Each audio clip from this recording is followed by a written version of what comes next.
A big warm welcome, ma'am. Thank you so much for joining in. And now is the time that we call in the moderator for this session. And the moderator for this session is Mr. Anil Joshi, who is the managing partner of Unicorn India Ventures. Now, interestingly, if you hear the story, that he was one of the persons who started investing even when the term venture investment was not even very officially known as. And from that time, he started investing in budding enterprises. Now today he is involved with multiple incubation centers as a member and as a mentor, not just within India, but also internationally. It's time that we welcome on stage Mr. Anil Joshi. Let's have no huge round of applause. Let's have some throw of balls and welcome him here on stage. Thank you so much, sir, for joining here. Deena told me जितनी ball आएगी ना उतने पैसे आएंगे. All from Open Bank. Yeah, thanks for having me. Welcome, Deena. It's a privilege to be on dais with you. I know as a founder, this is your second stint. You had a very successful first one. I don't know, many may not know, but Deena was also involved with Taxi for sure, and now she is co-founder of Open Bank. And we've been lucky to be their first institutional, investor. So, Deena, can you share your story how Open Bank was founded and what inspired, all founders to get on this new journey? In fact, Open Bank is focusing on neobank, which is also called digital bank. In some country, it is called challenger bank, and I think in India, it's new phenomena. Though we have invested in 3 neobank, I'm still figuring out. So it would be nice to know from Deena, how you got started and what inspired you to, start with neobank. Thanks, Anil. And I should be cautious about, it's a privilege to talk to your first investor, first institutional investor.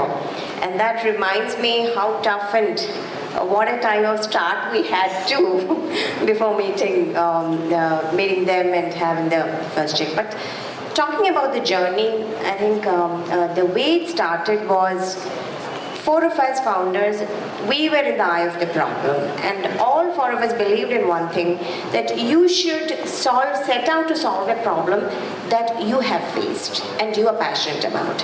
And that was one factor that bound all of us. And how we started, and I could relate so much to what Suraj was mentioning also. The trust and the friendship matters a lot in terms of selecting the co-founders when you are starting a journey.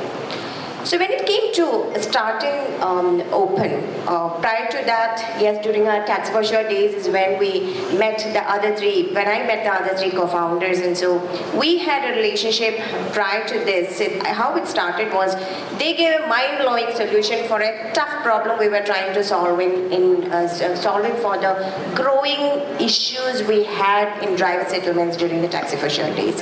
And they were on their previous startup, which was a fintech startup. Banks couldn't solve the problem.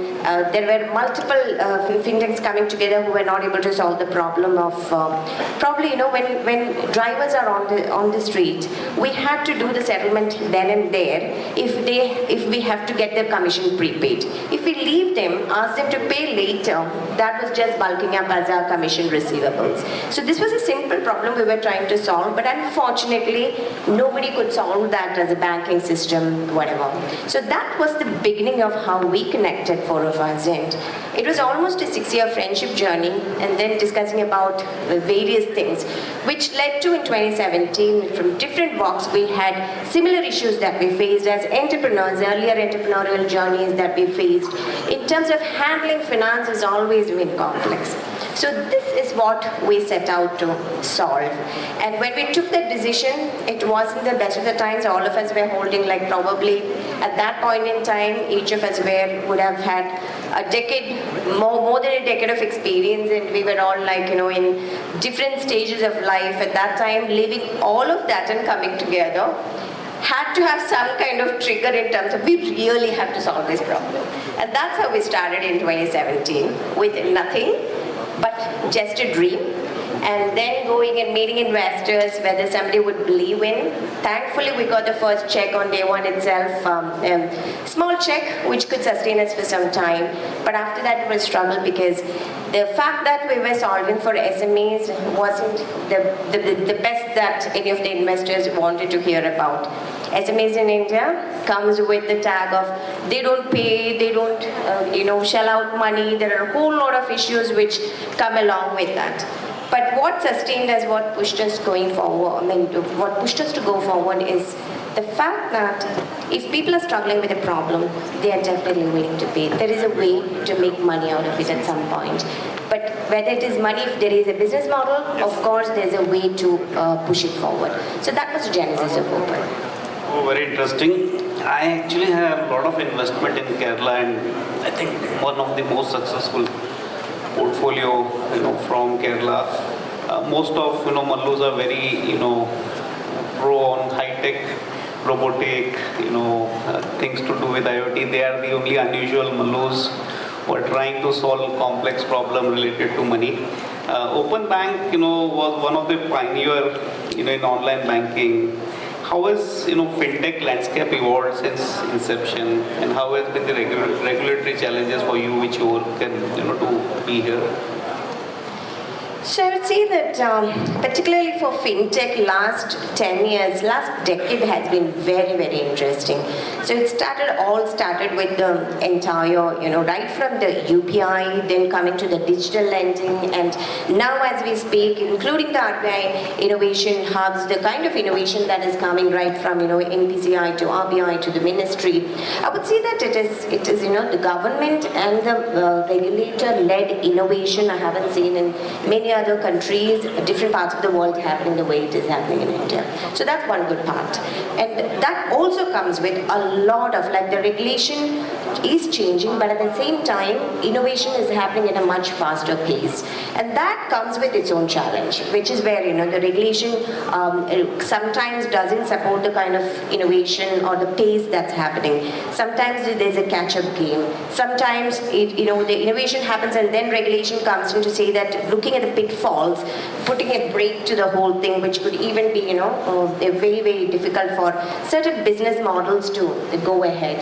So these are some of the challenges we have seen around. But at the same time, I would say that there hasn't been a more interesting time than today to be in a fintech sector. So, Deena, I know when we were investing, I think many of our peers also asked that, what made us invest in Open Bank? Because it was something very new phenomena. Fast forward today, if you look at, many banks, even smaller banks have started adopting, digitization. How it is, impacting Open Bank, or how it is helping Open Bank, would be interesting to know. See, banks have become collaborators in the whole acceleration of what's happening in the innovation in fintech. So we don't see them as competition. We don't have a banking license, by the way. So we are more of, we work alongside the banks.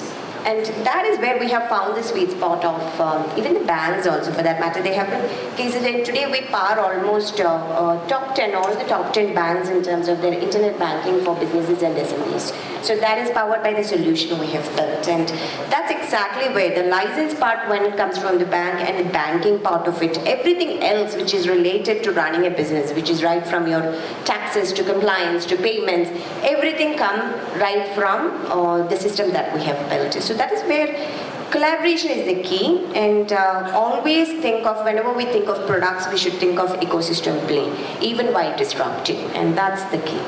Interesting. I think as space is evolving, Open is also evolving.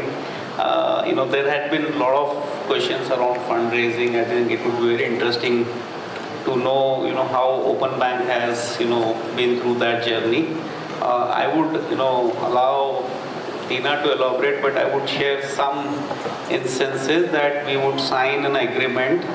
We were, in process of, wiring money, and then we would hear that there is another term sheet on table.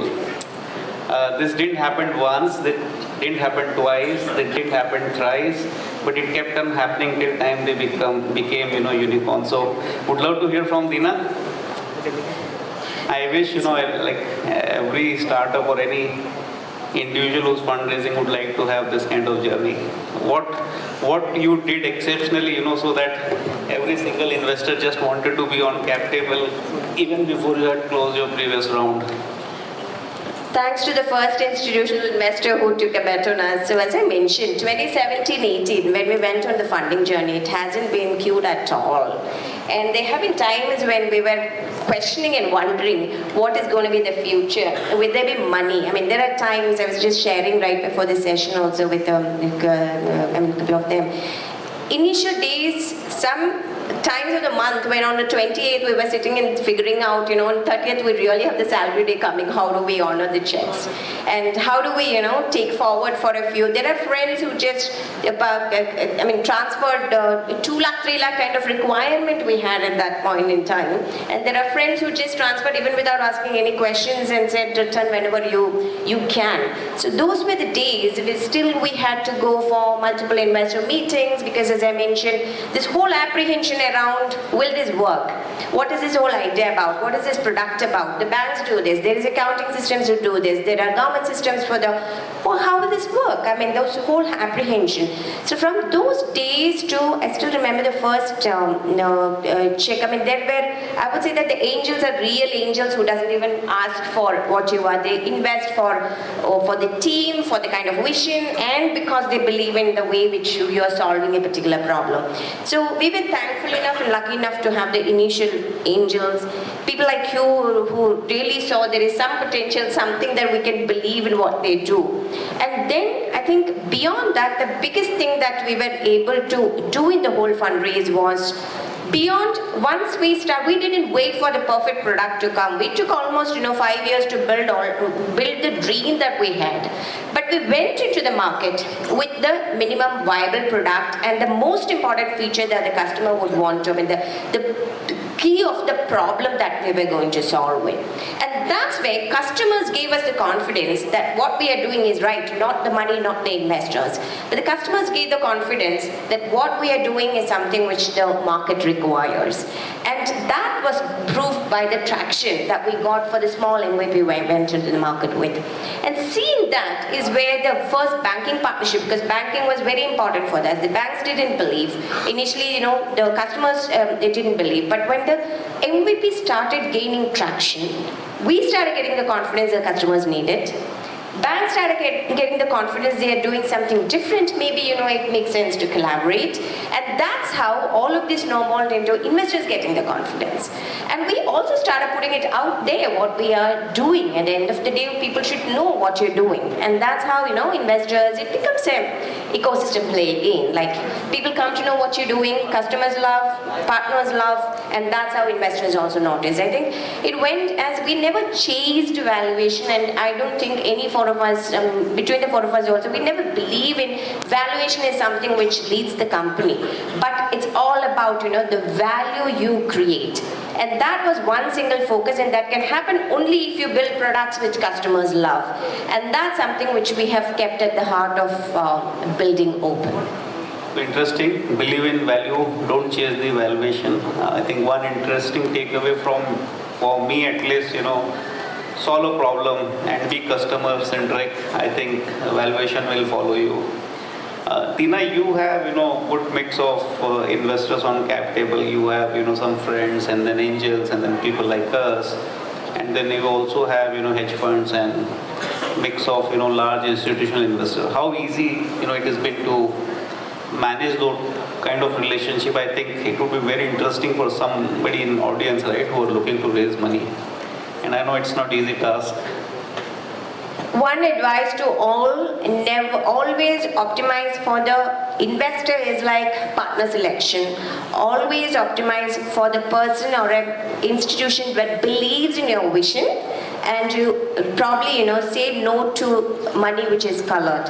And that's we have also done in the journey. So that's what I said. We've never there have been best valuations which we have said no to because we didn't believe that they were investing for the conviction and and they had their own take of the direction that the company had to take. So in such cases, we were able to say, or rather, we took bold bets in terms of saying no, not that we had the luxury of money, not that we had the luxury of, or rather unambitious, but we had to say that. And that's where careful selection of investors become extremely critical in your journey. This is where it is as careful as selecting again, whether it's your co-founders, whatever, even your team for that matter. So that careful selection of whom you want to work with and from whom you are taking the money, that becomes critical. And that way I believe we are very, very grateful for the set of investors that we have and the way in which they support. I think, a whole lot of our journey's success we owe a lot to the investors, their advice, their timely support, the kind of, understanding they had in different times. So always, remember, keep this in mind, a great investor can be an amazing partner in your business in building in your entire journey. And that's important. Select them carefully. Easy. And I know that while world was facing pandemic, you also had, a small baby in your arm and had a challenging time. So any suggestion to, budding entrepreneurs or women entrepreneurs here, how easy or difficult or anything you would like to share, which can be a motivating factor going back from here? Just dare to do it and keep your gender aside. That's what I would tell every one of you. You're thinking like, can I do it? Is it a man's world? And nothing like that. Just keep your gender aside and you can do it. It's something within you. Within you, bring it out.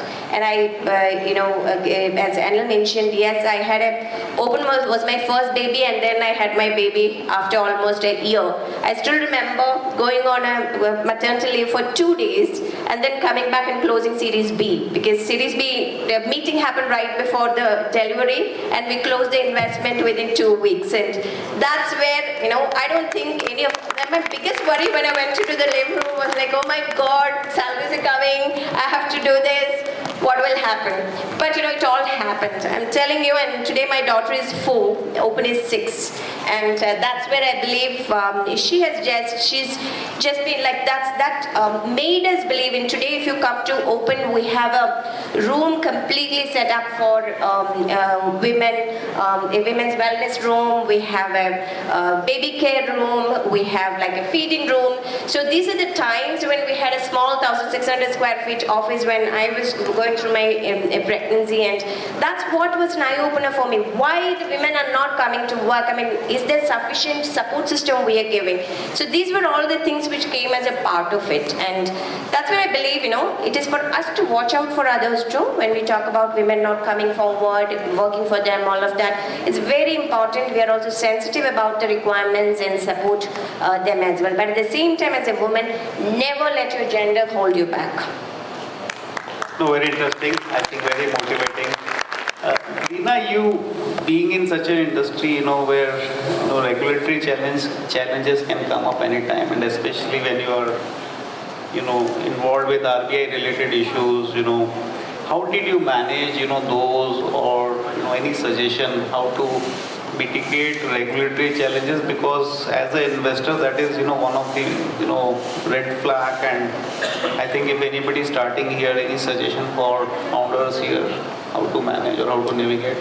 I would say that RBI never comes up with any surprise regulations for that matter, neither the government. So you will have sufficient heads up in terms of what is the thought process, what is the thinking happening, what are the regulatory or risks they are trying to mitigate, and then assess that. I mean, keep your ears and eyes open. You need to be plugged into the ecosystem. You need to be plugged into maybe the policy making on different think tanks. So various places, keep your eyes and ears open as very critical, because if you're glued into the ecosystem, there are very less chances of you getting caught by surprise. And every time you have these cues, you have these signals which are coming, always assess it back and look at what is happening to you, how is it going to impact your business and your business model. So if you are guarded towards that. For example, we are now RBI's PAPG entity. So initially when we did multiple evaluations on licenses, what we want to take, what we should be, shouldn't be. So initially we took a call that we should probably stay away from a full-fledged license if there's no complete clarity on the way we should, and we should lean on to other people's licenses, because we are not in the licensing alone, because it's a horizontal multiple other things which we're solving for. But when it came to the PAPG, it was inevitable for the kind of business that we were running. So we went in for the license, and we are today, PAPG in principle one of the top few companies, initial few set who got PAPG. And one good part was like, I regularly engage with the regulator. So we have always engaged very closely with RBI, different forums. So that's also very critical. And go only for the absolutely absolutely essential licenses that you want to go to, and with clarity. The reason for the backing in terms of why you want it is very, very critical. You need to have a strong reasoning why you need it. Don't take it just for the sake of it. That's Interesting. very. Any plans to be bank yourself? Not right now. So that's what I mentioned. We have enough banks collaborating beautifully with us, and that's not what we set out to do. I heard Suraj talking about 5 co-founders who had been friends. Open bank is gender neutral, so 2 women founders and 2 male founders. How do you manage that? I think gender diversity is always very good, because women comes with their own specific way of looking at things, and men come with their own specific way. It is wired that way. But a combination, if there is too much of anything, we have a problem. So what is very interesting is the perspective when we discuss and settle on matters also. Perspectives are very different, the assessment of the situation, and we know who is good at what. And that is not because of the gender alone, but by the personalities as well, who is good at what situation. For example, one of my co-founder, Mabel, she takes care of the people and culture. We don't have HR, by the way, we have only people and culture as a department. So she is very, very good with, she's a people's person. So that is something which none of us would get it. Whereas, I can vouch for that. So, and then when it comes to, Anish is an exceptionally good customer person. So that's how things are wired. It is not because of the gender, but one personality, and as a gender, both of us probably would get more on people's side, empathy. That part would be slightly different from the take that the other two have. So that's how we balance it out. And our team is also, most of our leadership, almost 60% we have women in leadership actually, the next level that we have. And we also ensure, especially in my team when I recruit, it's always like if it goes beyond, way beyond 50-50, I have a problem. I ensure that there is a good agenda mix, and that's something which we keep in mind. I'll have 2 final questions before we open up. The space where you are working is very fast evolving. I think most of the time when you complete your product development, you may find something else has evolved. So how do you manage that? Would be very interesting to know, because in fast evolving segment, and where also you have to mitigate regulatory challenges, how does Open keep evolving and stay ahead of time?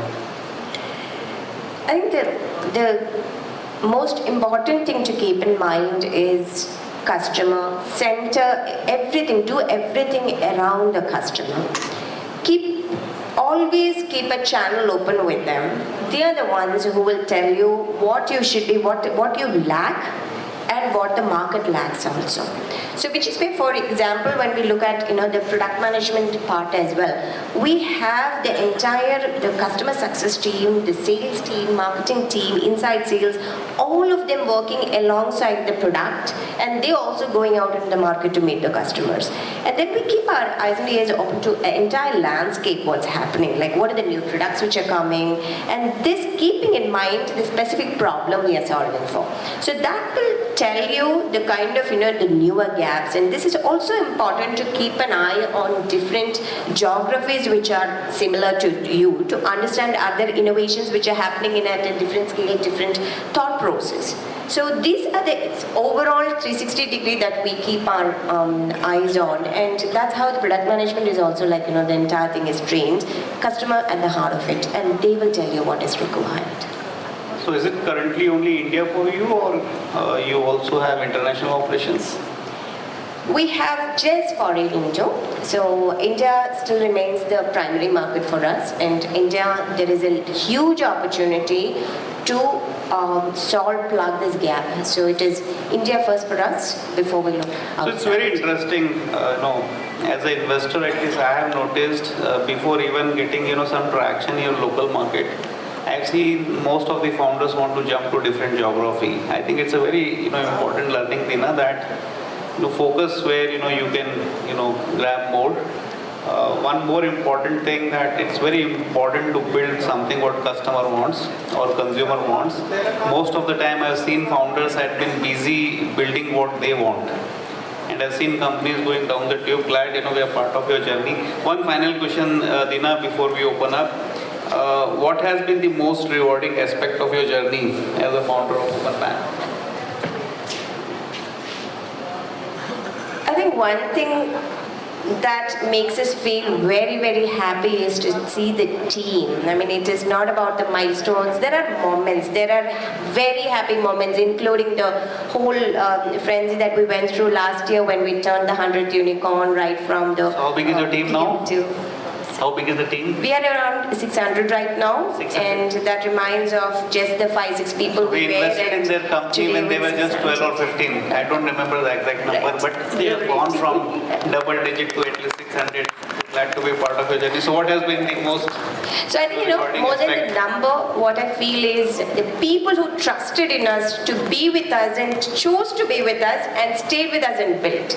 And that's amazing to see. Recently we celebrated our 6th anniversary, and when we looked at the people who have been there for 6 years with us, and almost 6 years, 5 years, we did a photo show, and when we look at it, we had literally tears in our eyes, they trusted you. They have 5 years, half a decade of their entire career if they have to spend with you, and they are the real heroes in whatever the journey, and that's something which we can never, and that gives a big high seeing them, so many people trust. So interesting. So thanks, Deena, sharing aspect. I know we are running late. Would be happy to take some questions from audience. I think maybe a couple of questions. Yes.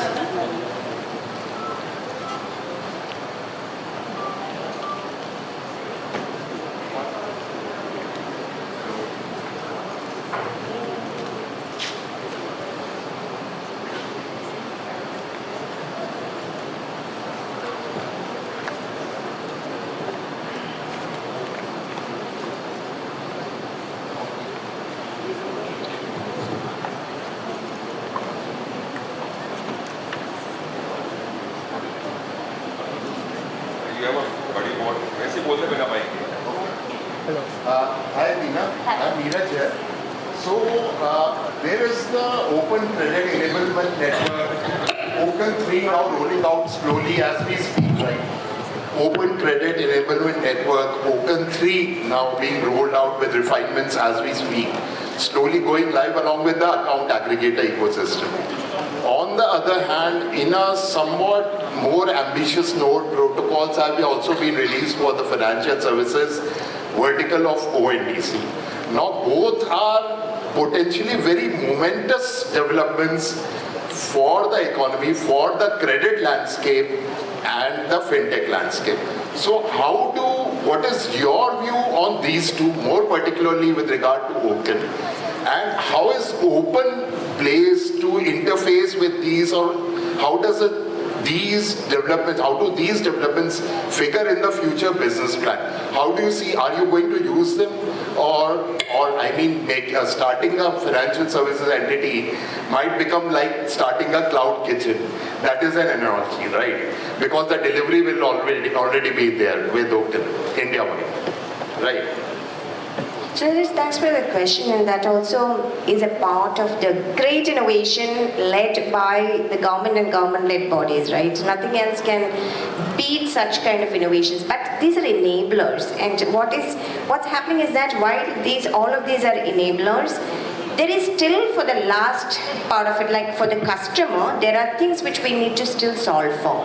For example, what Okin gives is the entire framework of the ability to commit your data from multiple places into one, so that somebody can take a call on what's happening with you from a 360 degree. Earlier it could be like you would be having an account in a bank, but to open an account and to get a loan, it will be like two separate interactions. Through a standard protocol, get quotes from India-wide lenders.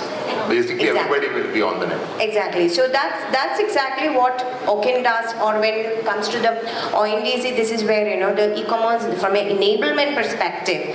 But still, from an ecosystem, imagine there is still, if from ONDC, when you look at it, we still have the payment settlement players, you still have the catalog players, you still have the seller and the buyer apps, both from the item perspective and from money movement perspective. So all of this, if you look at it, glues into like there should be somebody who solved for the last mile for the customers still. And that's where the entire aspect. So for example, we as Open, we are a part of all our customers. We have 3.5 million SMEs who are using the platform, and we enable their catalog. They imagine that we helping them publish on the ONDC, because that's also not something which is completely usable for them. And then enabling them for settlement, enabling them for getting credit for the entire supply chain. And that again from the Okin and the network, you will be able to get the data from multiple places, and which is exactly what we have on the platform as well. So this is where how this ties into with an interface which comes to the customer. And that's where the fintechs are going to play, or maybe different aspects are going to plug in. Open might become a Open buyer app, buyer side app as well. It could be. It could be. At the same time, we have almost a mini Okin kind of, because Okin, if you look at it, it is mainly on the credit side of it. But what happens to the entire transaction? Credit always is just a payment option. Think of it as a payment option. Credit is when you have to pay somebody and you don't have money. But what we solve for is the entire interface. To come till there, you need to have a transaction. You need to have somebody with whom you deal, where you are exchanging documents like a GST invoice or a e-way bill that the material has to move. Then comes your credit when the payment happens, right? So till then there are a whole lot of things, including say payroll, that for the people who are there with you, internal stakeholders, who takes care of all of this. So you might integrate Okin in the future once it goes fully live. So, sir, shall we take offline? There are some few more questions. We are running late. Any last two questions? Hi. Hi everyone. My name is Prashant Agrawal. We actually a digital transformation company. We build techs for businesses, startups. So we are working with someone and they are into supply chain. They are working with SMEs. So I just wanted to ask, what's the future of BNPL in India? Since India is a very price sensitive market, it's also margin sensitive as well. How do you look at it? I mean, so giving credits for free, and how do you just earn money from it? So that's pretty. BNPL is your question, BNPL, right? yes, yeah. Okay. So from a BNPL, think of it as, earlier if you look at it, there are two ways of giving somebody credit. One is you have a overall thing of giving credit to someone as a person, looking at their 360 degree, what is the cash flow, all of that, or you can underwrite a transaction, right? Which will be a combination of the two. So BNPL is nothing but underwriting your transaction, which is something very similar to invoice discounting. There are multiple ways in which a transaction is underwritten along with the person. It could have different use cases or different limits from the overall underwriting which could happen. So that's where look at BNPL as just a feature or a product, because there's a gap there when you're making the payment. You don't have money, hence you're not able to buy. So that's the only thing you are making it as a sweetener for them. So it's as good as any credit. So today if you look at it, the SME credit in India, the gap that anywhere between a 300 to 500 billion is what the estimated gap is. This is not because SMEs are not eligible to get there. They're still being serviced in the informal segment, by the way. But the issue is that you don't have structured data for a lender to look at it and underwrite you. And this is where all that Neeraj mentioned about the OCAN, mentioned about committing information from different places, all of that becomes extremely relevant, and BNPL is a derivative of that. BNPL can succeed only if the data science, the data science of the underwriter has to be exceptionally good, and the structured data that comes to that has to be high quality and complete. And that is where, I mean, don't blame the product, but look at, the evolution of this part, and this part, as it becomes stronger, this will become an exceptionally good product, because that's exactly what the credit is meant to be. At the time of transaction, can you use that as a mode of payment? Thank you so much. Just to be fair to the panel, any question from any ladies here? Yep. Yeah, hi Deena, hi Anil. Being a mompreneur myself, I can totally correlate to what you face, because I started when my baby was 6 months old and now he's 1 year, and here I am. Even I was worried when she broke the news. So I wanted to ask, there are times when you start doubting yourself, have I done the right thing? Is it okay? Like, it's the entrepreneur spirit which keeps you moving, but what advice will you give to new moms or mompreneurs who wish to just take a foot forward in entrepreneurial side and be like, you don't have to just disturb the family life or the life of the baby. So what advice will you give? It's not a technical question, but then I can totally correlate. It's very important, especially after woman will getting passed, right? It's difficult to focus. My friend here is so happy, so very important. Plus one also again from her. So I hope there are many other women right out there who wants to get this question answered. So how to keep on the track, like how to stay motivated, that's the question. I think first advice I would give all moms and going to be moms who would be in this situation is that take off the mom guilt.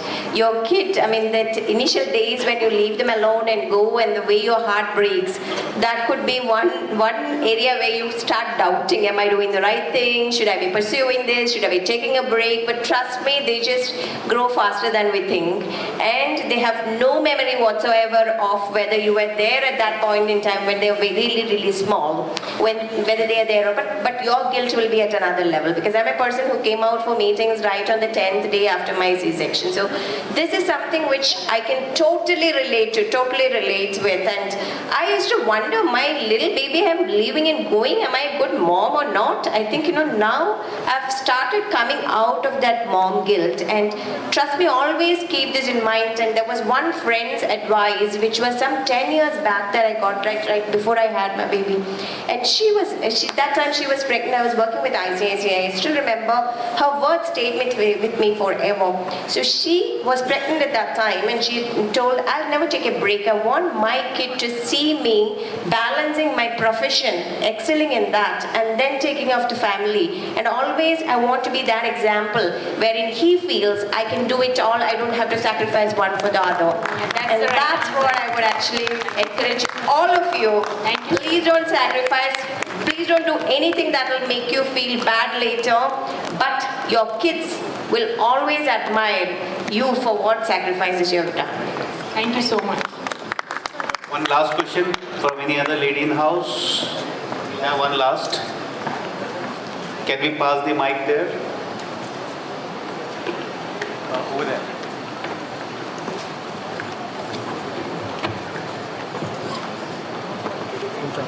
Hello ma'am.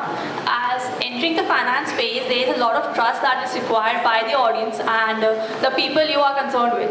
So I have been into the very same space, into the angel investing space, and I have been getting really good startups which I connect them to the investors.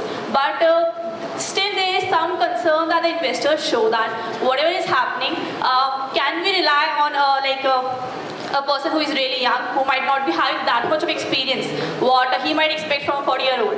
So in that scenario, it really creates a problem, and can you suggest on anything how to face with that? So I would say that the main thing to focus on is your customer testimonials, right? In terms of, do you have customers where you're able to convince them? If you convince them, you convince investors automatically. Because that's the biggest litmus test in terms of, if they trust, nobody else has a right to question whether this is going to work. right? And that can be one, this is one of the biggest demonstration. And the second you should also be, when it comes to fintech, the other part we need to be very, very careful about is about the data protection, about the cyber security, all of that you should be able to demonstrate how you have taken care of these aspects, because this is a two-way thing. One, the customer trust, whether they are going to trust you and your product, and second is your product, like will it stand the test of time in terms of the personal data protection or when it comes to the cyber security. There will be the two aspects when they talk about trust that comes into picture. Have enough ammunition to show them both of them are taken care of, and you're done. Thank you, ma'am. Thank you so much. Thanks, Deena, sharing your inspiring journey and being motivating factor to most of the women entrepreneurs here. Appreciate you coming all the way from Bangalore to Jaipur, this wonderful pink city. And once again, be continuing the money maker for us and motivating factor to all of us. Thank you. Thank you. It's been an amazing audience. Thank you so much.